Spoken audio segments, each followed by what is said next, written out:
नमस्कार साथियों, आप सभी का बहुत बहुत स्वागत है हमारे इस YouTube चैनल पर।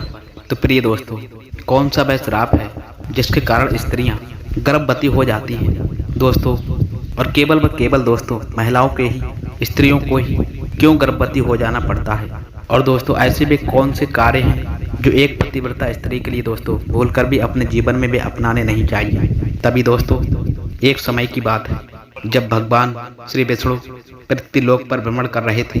तभी दोस्तों वहां पर देवी लक्ष्मी जी आ गई और श्री विष्णु जी से कहती हैं कि प्रभु, आज जब मैं आपसे मिलने के लिए आ रही थी तो मैंने जब दो स्त्रियों को देखा था, जिसमें से प्रभु एक स्त्री गर्भवती थी और वह अपने पति के साथ में बहुत ही ज्यादा सुखी जीवन व्यतीत कर रही थी।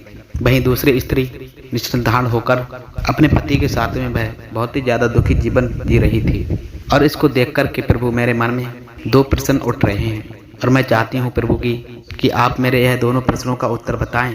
तभी दोस्तों भगवान विष्णु जी ने कहा था कि आप निकंचुस होकर वो प्रश्न आप मुझसे पूछो। तभी दोस्तों माता लक्ष्मी ने कहा, प्रभु मेरा पहला प्रश्न है, वो ऐसी कौन सी स्त्री है जो गर्भवती हो जाती है और अपने पति के साथ में वह अपना सुखी जीवन व्यतीत करती है। और प्रभु मेरा दूसरा प्रश्न है कि वो ऐसी कौन सी स्त्री है जिसके भाग्य में कभी भी संतान की प्राप्ति नहीं हो पाती है। तभी दोस्तों भगवान विष्णु जी कहते हैं, मैं आपको एक कथा के माध्यम से आपको यह कहानी बताता हूँ कि वह ऐसी कौन सी स्त्री है जो गर्भवती हो जाती है और उसके भाग्य में संतान की प्राप्ति होती है। और वहीं दूसरी ऐसी वे कौन सी स्त्री है जिसके नसीब में कभी भी संतान की प्राप्ति नहीं हो पाती है। दोस्तों आप लोग इस कथा को अगर देख रहे हो तो बहुत ध्यान गौरवक पूरा अंत तक अवश्य सुनना, नहीं तो दोस्तों यह कथा आपको बिल्कुल भी समझ में नहीं आएगी।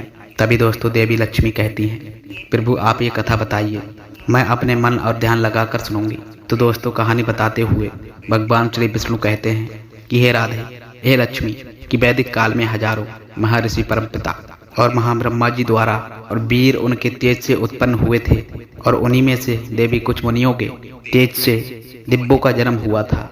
वहीं कुछ ऋषि मुनियों के तेज से दैत्यों का भी जन्म हुआ था। और उन्हीं में से एक महर्षि सतयुग में हुए थे जिन्होंने दोस्तों औरतों के लिए गर्भवती हो जाने का श्राप दिया था। तभी दोस्तों भगवान विष्णु जी ये बात देवी लक्ष्मी को बताते हैं और देवी लक्ष्मी कहती हैं कि वो महर्षि ऐसे कौन थे जिन्होंने स्त्रियों के लिए गर्भवती होने का श्राप दिया था, और फिर वह संसार की सबसे पहले गर्भवती हो जाने वाली स्त्री कौन थी। तभी दोस्तों भगवान विष्णु कहते हैं कि इस बात का वर्णन रामायण के एक उत्तरकांड में महर्षि वाल्मीकि जी ने किया है। और यह एक सतयुग काल की बात है जब महाब्रह्मा जी के पुत्र कुलस्थ स्वरूप पर्वत पर बैठकर जब वह घोर तपस्या में लीन थे, और तभी वहां से कुछ कन्याएं गुजर रही थी और वह पुलस्त्य को कठोर ज्यादा तपस्या देख करके वह सभी विचलित होने लगी थी। और वह सभी कन्या उनके पास जाकर के उनकी तपस्या में दोस्तों बाधा उत्पन्न करने लगी।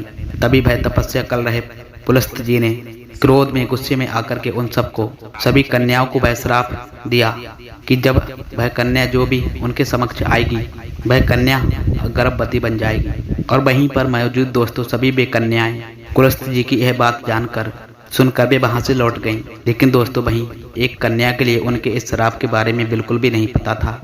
और एक दिन दोस्तों वह अपनी सहेलियों को ढूंढते हुए कुलस्थ जी के समक्ष आ गई। और पुलस्त्य जी दोस्तों उस समय में वेदों का पाठ कर रहे थे। जैसे ही दोस्तों पुलस्त्य जी ने उन कन्या को देखा, वैसे ही दोस्तों उस कन्या पर उस श्राप का असर पड़ने लगा। तुरंत दोस्तों उस कन्या का वह शरीर जो था वह पीला पड़ गया था और वह एक गर्भवती बन गई। अपने शरीर में इस परिवर्तन को देख करके कन्या बहुत ही ज्यादा घबरा करके अपने पिता के पास जा पहुंची।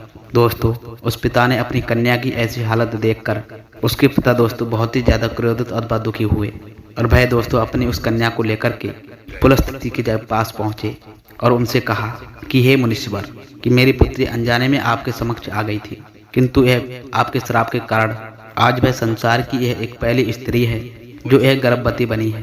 और इन सब के लिए मैं आपसे एक निवेदन करता हूँ कि आप मेरी इस बेटी के लिए स्वीकार अवश्य कर लें, तो ये हमेशा आपकी ही सेवा में लगी रहेगी। दोस्तों भगवान विष्णु इस कथा को आगे बताते हुए तभी भगवान विष्णु जी कहते हैं कि हे देवी लक्ष्मी, इस प्रकार से उसके पिताजी ने जब अपनी बेटी को उनके पास स्वीकार करने का प्रस्ताव रखा था, तभी पुलस्त्य जी ने उनकी बेटी को उसको दोस्तों स्वीकार कर लिया और वह कन्या दोस्तों वह पुलस्त्य जी के पास और उनके साथ रहने लगी और उनकी वह सेवा से अत्यंत ज्यादा प्रसन्न होकर के पुलस्त्य जी ने उस कन्या से एक दिन कहा था कि आप देवी, मैं आपकी इस सेवा से बहुत ही ज्यादा प्रसन्न हूँ, इसलिए देवी मैं अपने समान एक पुत्र प्राप्ति का वरदान आपको देता हूँ।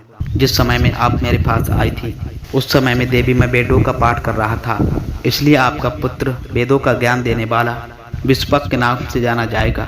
और कथा को आगे बढ़ाते हुए श्री विष्णु जी कहते हैं कि हे देवी लक्ष्मी, कुछ समय के बाद में वह कन्या ने एक अच्छे पुत्र को जन्म दिया और जैसा कि दोस्तों पुलस्त्य जी ने कहा था कि आपका पुत्र विष्पक के नाम से जाना जाएगा, बिल्कुल दोस्तों वैसा ही हुआ था। तभी उसका नाम दोस्तों विश्वामित्र रखा गया था। दोस्तों उस विश्वामित्र के तपस्वी रूप को देख करके भारद्वाज ऋषि मुनि बहुत ही ज्यादा प्रसन्न हुए थे। तब दोस्तों उन्होंने अपनी बड़ी कन्या का विवाह भी उनसे कर दिया था। तभी साथियों भगवान विष्णु जी कथा को आगे बताते हुए दोस्तों देवी लक्ष्मी से कहते हैं कि इस तरह कुछ समय बाद उनका भी एक पुत्र हुआ जिसका नाम दोस्तों श्रवण रखा गया था। इसी प्रकार दोस्तों भगवान विष्णु जी कहते हैं कि हे देवी लादा लक्ष्मी कि मेरी यह कथा अब अपूरी समाप्त हुई। अब मैं आपके भी प्रश्नों का उत्तर बताता हूँ। देवी, आपका पहला जो प्रश्न था कि केवल व केवल स्त्रियां ही क्यों गर्भवती होती हैं और वह ऐसी कौन सी स्त्री है जिनके नसीब में संतान प्राप्ति का सुख हो जाता है, तो सुनो राधा कि नारी के समान पुरुष भी अपने दिव्य तेज से गर्भवती हो सकते थे, किंतु हे देवी लक्ष्मी, एक देवी स्त्री के लिए संसार की दिव्य शक्ति स्वयं ब्रह्मपिता ब्रह्मा जी ने बता दी है और स्त्रियों की रचना करते समय में उनको बहुत ज्यादा समय लगा था। इसलिए दोस्तों नारी को यह वरदान प्राप्त है कि स्त्री संतान उत्पन्न कर सकती हैं। इसलिए देवी केवल स्त्रियां ही गर्भवती हो जाती हैं और उसी स्त्री के भाग्य नसीब में संतान की प्राप्ति हो पाती है, जो एक अच्छा और पतिव्रता जीवन व्यापित करती है और अपने पति के अलावा पराय पुरुषों को नहीं देखती है। और देवी आपका जो दूसरा प्रश्न था कि वह ऐसी कौन सी स्त्री है जिसके नसीब में संतान प्राप्त बिल्कुल नहीं होता है, तो जो वो स्त्रियां शादीशुदा होकर की भी पराय पुरुषों के साथ गलत संबंध रखती हैं, उनको संतान प्राप्ति नहीं हो पाती और यदि संतान प्राप्ति हो भी जाती है तो वो हमेशा अपना जीवन दुख में ही व्यतीत करती हैं और फिर उनको अपने जीवन काल में कभी भी सुख प्राप्ति की प्राप्ति नहीं हो पाती है और वह संतान के होते हुए भी वो हमेशा अपने जीवन में दुखी ही रह जाती है। इसीलिए दोस्तों एक शादीशुदा महिलाओं को पतिव्रता ही जीवन जीना व्यापित करना चाहिए और उन्हें पराय पुरुषों को बिल्कुल भी नहीं देखना चाहिए, तभी वह अपना सुखी जीवन काट सकती हैं। तो प्रिय साथियों, आपको यह कथा कैसी लगी हमें कमेंट बॉक्स में अवश्य बताएं। तो साथ में बोलो दोस्तों जय श्री कृष्ण राधे। और यदि आप हमारे चैनल पर यहाँ पर पहली बार आए तो चैनल को भी दोस्तों आप लोग सब्सक्राइब अवश्य कर लें, साथ ही बेल आइकन ऑन कर दें। मिलते हैं साथियों फिर ऐसे ज्ञानवर्धक वीडियो से, तब तक के लिए आपका दिन शुभ हो, मंगलमय हो। जय श्री राधे कृष्ण।